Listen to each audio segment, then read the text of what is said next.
unelected, largely unaccountable billionaires are getting special access to this incoming Trump administration and Senate Republicans and others. At the same time that the Republican Party actually just did something politically that was a big deal. They built and grew their support among working class, sometimes called blue-collar Americans. And so this is an important story where politically the Republicans had good news. You could see that in the exit polls. We covered this economy election from election night on.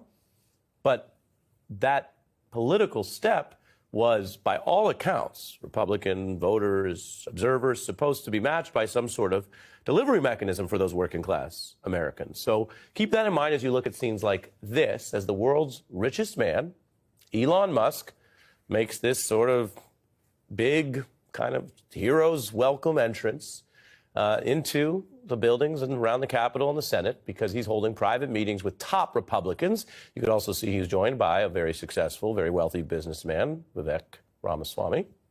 MAGA figures that are heading up a group outside the government that's literally named after a commercial product that one of them's involved in that they say will help improve the government. So the self-dealing, in a sense, has already begun when it comes to branding. And they want to do enormous cuts, as much as hundreds or even $500 billion out of the annual budget if they could get Congress to agree. It's unclear how they would do this and what services or programs might be slashed for Americans in states red, blue, and in between, and certainly in those working class areas where Republicans did improve their vote totals. We also don't know what rules they intend to test when you see headlines like this. And the DOGE plan that you see up top, that is a DOGE plan to reform government. That is one of Elon Musk's business ventures that he makes money off of. It has to do with cryptocurrency, but it's no different than saying, business-wise, the Tesla plan or the Coca-Cola plan. So, again, buyer beware when the people telling you they're going to save you money are already using their new program to promote themselves and their own business interests. Now, the rules are designed in most government areas to avoid partisan purges of career workers when new administrations come in. So if one of the things they want to do is not only cut programs like health care or a safety net or money that might go to you or your parents, but they also want to try to cut down on the federal workforce, on public servants, well, it's not even clear how far they can get with that, again, unless they were able to change some pretty major laws. So it's more than just annual budgeting. As for Elon Musk, I'll tell you one thing. He may not have been in politics long enough to know that this is not helpful to the Senate Republicans he's meeting with. He has admitted all of this would cause pain. We have to reduce spending to live within our means.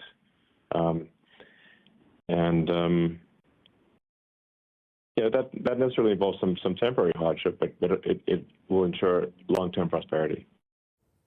Elon Musk there, Trump ally, is referring to decreasing government spending on certain things. He has not said it should reduce spending on the government money that goes to him, which we'll get to. He's not going to feel hardship. And when you look at all of this, there is a major conflict of interest here. In other words, you can try to track this story on one of two levels. The first level is how much should the government have cut out, and it's perfectly valid and often the position of more conservative politicians, Republicans, to cut government spending in some ways. You've heard that before. The second level is who's doing this, and do you think it's going to be good for you as a taxpayer to have a Coca-Cola or Tesla or DOGE plan that's already self-dealing, overseen by someone who has all these conflicts of interest? Elon Musk controls companies that have ongoing contracts and taken a lot of money from 12 different federal agencies. Again, he has not publicly said that the reduction in spending should include reducing any of those agencies' money that goes to his companies, which enrich him, have helped, among other things, make him the richest man in the world. 11 agencies have oversight investigations into Musk's business. Now, I'm not saying that's a terrible thing. They are supposed to do that. There are regulators that deal with many different businesses. But now he is trying to kind of come through with a back door and oversee their funding, right? So that's a conflict. Musk is also talking to Republican leaders who have power potentially as well in a different mechanism over those investigations. Now, there is not current reporting, in all fairness, that these conflicts, that's a situation, have turned into some sort of active malfeasance or scandal. And after all, we're very new here. This DOGE thing, which you can think of as a Coca-Cola or Tesla plan, this thing's brand new. The meetings today are private and brand new. But the conflicts are already a problem. There's a company as well, Trump.org.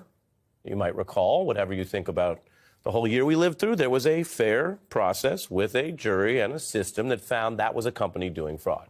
Donald Trump also pocketed millions in foreign payments from the first term. Again, a conflict of interest, something no other president in either party had done, because no other president insisted on trying to operate active businesses that took money from anywhere, let alone foreign governments.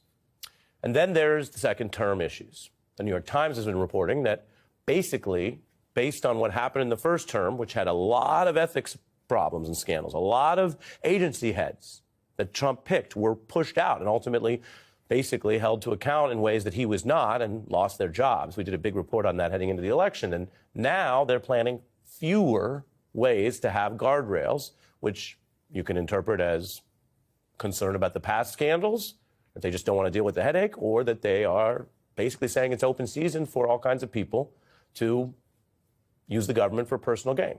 Again, that doesn't help workers. That doesn't deal with the price election, the inflation election we just went through. MAGA allies, meanwhile, big picture, separate from those Trump ethics issues, say they want to cut the safety net.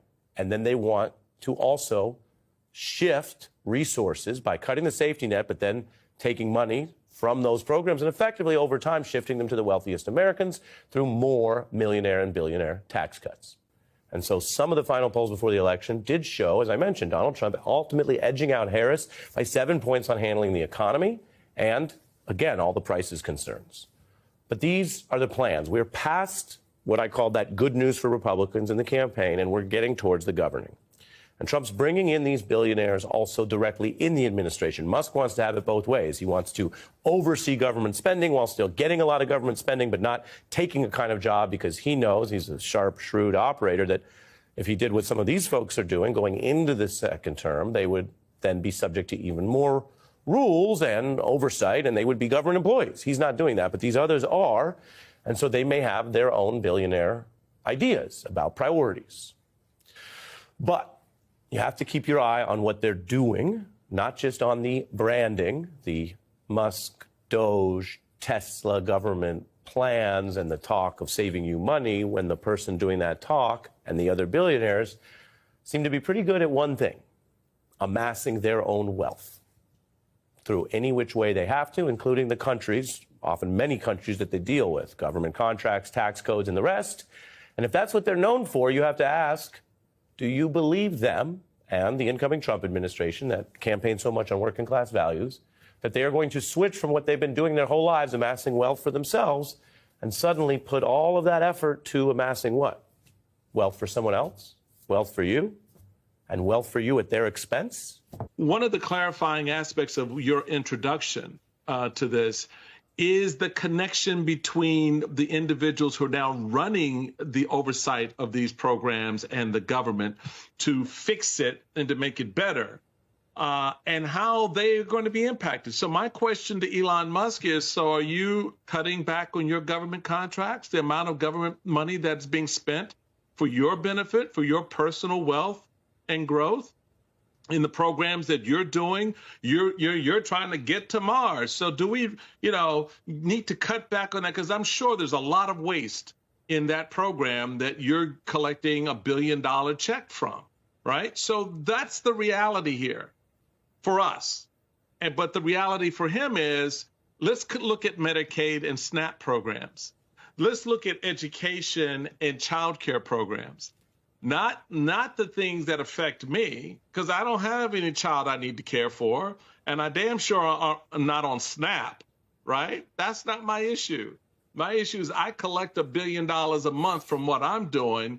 This family is collecting $100 a month for what they're doing.